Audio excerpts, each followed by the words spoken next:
क्या बोला, देखो एक मीनार के पाद बिंदु से, मतलब एगो मीनार है और एगो भवन है, दो चीज है इसमें। और उन्नयन कोण एगो का 30 डिग्री है।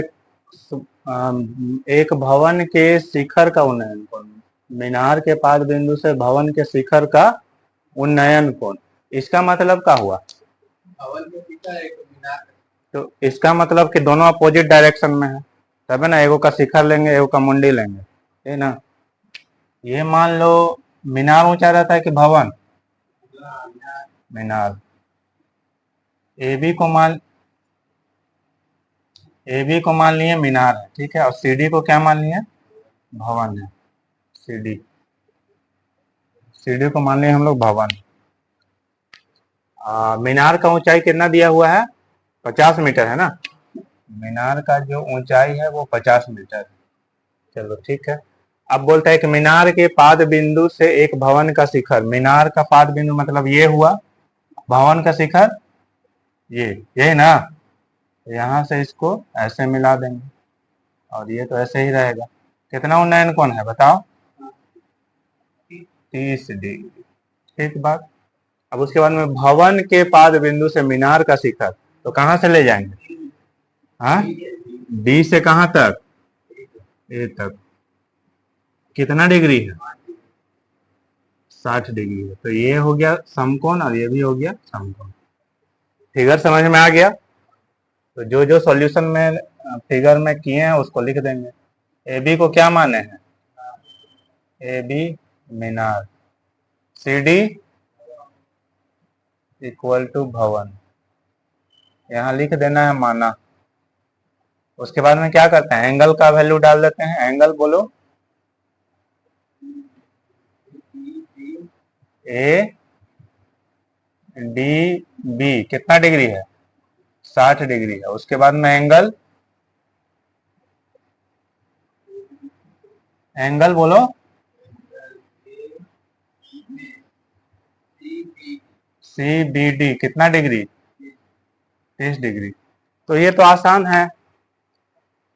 देखो मीनार का ऊंचाई दिया हुआ है, अगर ये बेस का डिस्टेंस हम लोग निकाल लेंगे और उसके बाद में ये और ये कंपेयर करके ये आसानी से नहीं निकल जाएगा।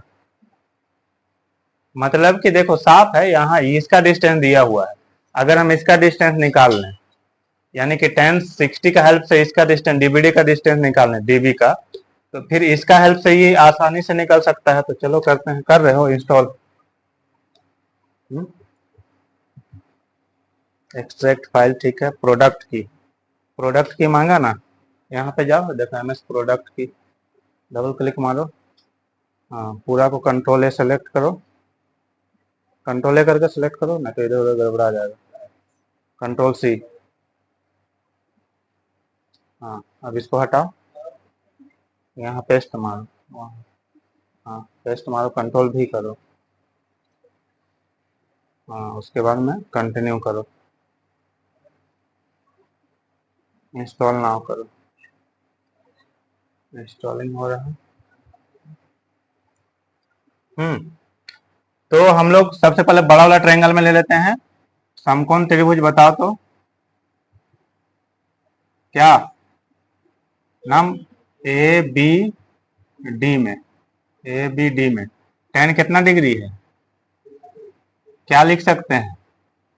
ए बी अपॉन में डी बी, tan 60 का वैल्यू √3/1, ए बी का distance 50, D B equal to कुछ नहीं। अब देखो तिरछा तिरछी गुना करेंगे तो क्या हो जाएगा, √3 डी बी इक्वल टू 51 जा 50, therefore D B equal to 50/√3। ठीक है, इसको इक्वेशन 1 मान लेते हैं। डीबी डीबी दोनों में कर लेंगे और उसके बाद हम फिर से लिखेंगे पुनः समकोण त्रिभुज सी डी बी में। बताओ tan कितना? 30 डिग्री इक्वल टू क्या लिखेंगे? C D by D B, यही ना। tan 30 का वैल्यू 1/√3 होता है। हमको खाली tan का वैल्यू मालूम है, वो tan 30, tan 45, tan 60, बाकी हम कुछ वैल्यू नहीं याद है। CD कुछ है नहीं है। DB ये तो निकाले थे, लेकिन DB को इधर ही कर देते हैं, क्योंकि देखो इसमें सिस्टम क्या है कि DB ये वाला ट्रायंगल में भी कॉमन आ रहा है, DB छोटा वाला ट्रायंगल में भी कॉमन आ रहा है, तो DB को क्या कर लेंगे, साइड कर लेंगे, तो अपने आप निकल जाएगा। समीकरण अभी एक तथा दो से नहीं, अभी एक बार और सॉल्व होगा ना, ऐसे जाएगा तो क्या हो जाएगा, DB इक्वल टू √3 CD, ये हो जाएगा इक्वेशन 2। अब लिखेंगे समीकरण 1 तथा 2 से, बताओ क्या क्या होगा। समीकरण 1 में DB दिख रहा है यहाँ, समीकरण 2 में DB दिख रहा है, तो DB क्या हो गया, कैंसिल आउट हो गया। 50 √3 बाई क्या हो जाएगा, √3 CD, यही ना, ऐसे ही से गुना करोगे तो क्या हो जाएगा, 3 CD equal to 50, therefore CD equal to 50/3। इसका फ्रैक्शन में है क्या आंसर, देखो तो 3 को भाग देगा 50 से तो कितना होगा, 3 एकम 3, 2 3 छक 18, कितना हो जाएगा बताओ, 16 होल 2/3 मीटर, और यही हो गया इसका आंसर, यही है ना, कर लो।